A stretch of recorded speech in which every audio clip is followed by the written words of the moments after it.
गतिर्भर्ता प्रभुपेष्ठ ईश्वर पुरुषोत्तम आब्रह्मस्तंभ भूधाता सद्गुरुस्त्वं नमस्तुते। प्राणर श्री श्री ठाकुर जगज्जननी श्री श्री लक्ष्मी माँ परम पूज्यपाद श्री श्री बड़ता एवं आचार्य देवों चरण में मोर शतकोटि प्रणाम जनाई आपण समस्त को मु स्वागत करुच्ची आज अध्याय को। आज आपण समस्त मु एक सुंदर अध्याय को नैके आसी जो थे आम आलोचना करिबा परम ब्रह्म श्री श्री ठाकुरंकर पुरी आगमनर दिव्य लीला विषय रे, जहाँकि प्रसंगर ना होउछि लीलाचल नीलामय।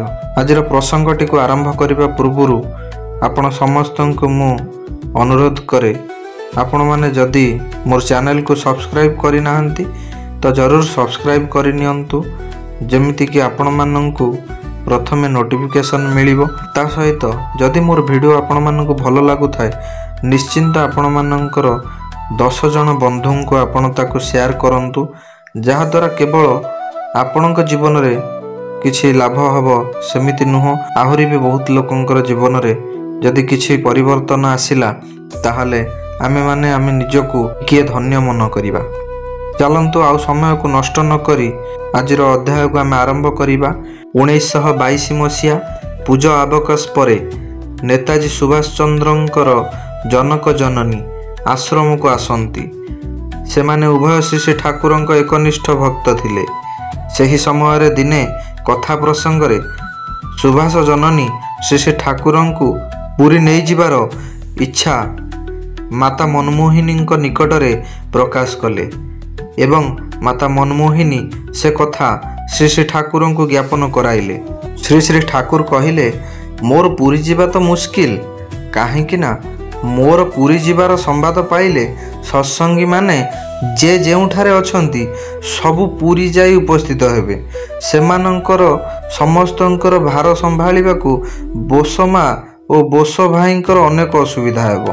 ताहा सुनी जानकी बाबू ओ बोसमा उभय कहिले आमे सेथिपाई प्रस्तुत अछु, भक्त मानंकर सेवा करिबु, एहा ठारू अर्थ व्ययर श्रेष्ठ सार्थकता आ केउठारे। ताहांक कथा सुनी श्री श्री ठाकुर पुरी जिबार प्रस्ताव रे राजी होई गले। प्रथमे मु श्री श्री बड़मा ओ ठाकुर परिवारर अन्यान्य समस्तंकु नै पुरी आसिलु। आम्भे माने पुरी जाई आर्मस्ट्रंग रोड रे अवस्थित जानकी बाबूंकर पितांक नाम रे थिबा घर हरनाथ लॉज रे रहिलु। परे 31 डिसेम्बर 1922 रे श्री श्री बड़मा श्री श्री ठाकुर अनंत महाराज नफर भाई प्रभृतिंकर सह आश्रमरु पुरी उद्देश्य रे आसिले ओ हरनाथ लॉज रे रहिले। परे गोसाईदा किशोरीदा प्रभृति कीर्तन दल सह पुरी रे आसी उपस्थित हेले। श्री श्री ठाकुर पुरी जाउछंती सुनी कलिकता ओ अन्यान्य स्थानरु बहु सत्संगी पुरी रे जाई उपस्थित हेले। सेमानंकर अवस्थान पाई आहुरी घर नियागला। यही असंख्य जनमंडली पाई बसु दंपति आप्राण सेवा देइछंती। सेमाने प्रतिदिन आसी कौन कौन दरकार प्रत्येकटी विषय रे टिकिनिकी खबर नियंती एवं ताहार विहित व्यवस्था मध्य करंती। एते लोक समावेश रे सेमाने बिंदु मात्र क्षुब्ध और विचलित न होई समस्तंकर सेवा जत्न करंती। सेमानंकर आचार व्यवहार रे सामान्य टिकिए जना जाए ना जे सेमाने विरक्त हेउचंती, बरं सदा सर्वदा आनंद प्रकाश पाई थाए। श्री श्री ठाकुरंक सह समवेत भक्त मंडली प्राय 2 मास पुरी रे थिले। सेमानंकर समस्त व्यवहार तो सेमाने बहन करिथिले, एपरिकी समस्त सत्संगी मानंकर प्रत्यावर्तन समय रे बाट खर्च देई आप्यायन मध्य करिथिले। पुरी रे अवस्थान काल रे हरनाथ लॉज घरटी सर्वदा कलकोलाहल रे मुखरित थिला एवं पुरी सहर डाकनीनाद सह कीर्तन रे उद्वेलित हेउथिला। मोट कथा श्री श्री ठाकुर पुरी आसीबारु गोटे चहल पड़ी जाइथिला। बहु शिक्षित संभ्रांत भद्र लोक सेमानंकर नाना समस्या समाधान पाई ठाकुरंक पाखक आसुथिले। श्री श्री ठाकुर सहास्य वदन रे तांकर मीमांसा देउथिले। दिवारात्र घरटी आलाप आलोचन मुखरित थिला।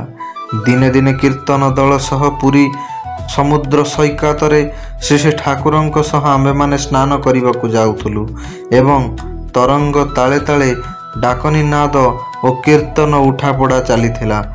ଅନ୍ୟାନ୍ୟ ସ୍ନାନାର୍ଥୀଗଣ ତାହା ଦେଖି ମନ୍ତ୍ରମୁଗ୍ଧ ନୟନରେ ଶ୍ରୀ ଠାକୁର ଓ କୀର୍ତ୍ତନ ଦଳ ଆଡ଼କୁ ଚାହିଁ ରହିଥିଲେ। କେତେଦିନ ସମୁଦ୍ର ସ୍ନାନ ପରେ ଶ୍ରୀ ଠାକୁର ଆଉ ସମୁଦ୍ର ସ୍ନାନକୁ ଗଲେ ନାହିଁ। ସମୁଦ୍ରର ଜଳ ଆଣି ତାଙ୍କୁ ଘରେ ସ୍ନାନ କରାଇ ଦିଆଗଲା। ଦିନେ ସକାଳୁ ଶ୍ରୀ ଠାକୁର ଖଡ଼ମ ପାଦରେ ପୁରୀ ସମୁଦ୍ର କୂଳରେ ଚାଲିବାକୁ ବାହାରିଲେ। ସମୁଦ୍ର କୂଳରେ କିଛି ଦୂର ଯାଇ ସାକ୍ଷୀଗୋପାଳ ରାସ୍ତା ଧରି ଆଗେଇ ଆଗେଇ 6-7 ମାଇଲ ଦୂରବର୍ତ୍ତୀ ସାକ୍ଷୀଗୋପାଳରେ ଉପସ୍ଥିତ ହେଲେ। ଏଣେ ଠାକୁରଙ୍କୁ ନ ପାଇ ସମସ୍ତେ ଅତ୍ୟନ୍ତ ବ୍ୟତିବ୍ୟସ୍ତ ହୋଇ ପଡ଼ିଲେ। ଚାରିଆଡ଼େ ସମସ୍ତେ ଦୌଡ଼ା ଦୌଡ଼ି କରି ଖୋଜିବାକୁ ଲାଗିଲେ, କାରଣ ସେ କାହାରିକୁ କିଛି ନ କହି ସାକ୍ଷୀଗୋପାଳରେ ଯାଇ ଉପସ୍ଥିତ ହେବେ ଏକଥା କେହି ସ୍ୱପ୍ନରେ ସୁଦ୍ଧା ଭାବିନଥିଲେ। ଅବଶେଷରେ ସେ ନିଜେ ହିଁ ଠିକ୍ ସନ୍ଧ୍ୟାର ଅବ୍ୟବହିତ ପରେ ଖଡ଼ମ ପାଦରେ ଦେଇ ଚାଲି ଚାଲି ପୁଣି ହରନାଥ ଲଜରେ ଆସି ଉପସ୍ଥିତ ହେଲେ। ସାରାଦିନ ତାଙ୍କୁ ନ ଦେଖି ସମସ୍ତଙ୍କର ଯେ କି ଦୁଶ୍ଚିନ୍ତା ତାହା କହିବାର ନାହିଁ। ହଜିଲା ଧନକୁ ଫେରି ପାଇ ସମସ୍ତଙ୍କର ଉଲ୍ଲାସ ଓ ଆନନ୍ଦର ଆଉ ସୀମା ରହିଲା ନାହିଁ। ଶ୍ରୀ ଠାକୁରଙ୍କୁ ପଚାରିବାରୁ ସେ କହିଲେ, ମୁଁ ସକାଳେ ଟିକିଏ ବୁଲି ବାହାରିଲି। ସାକ୍ଷୀଗୋପାଳ ଯିବି କି ଅନ୍ୟ କେଉଁଠିକି ଯିବି ଏ ଧାରଣା ନେଇ ବାହାରି ନଥିଲି, କିନ୍ତୁ ମନକୁ ମନ ଚାଲୁ ଚାଲୁ ସାକ୍ଷୀଗୋପାଳ ଚାଲିଗଲି।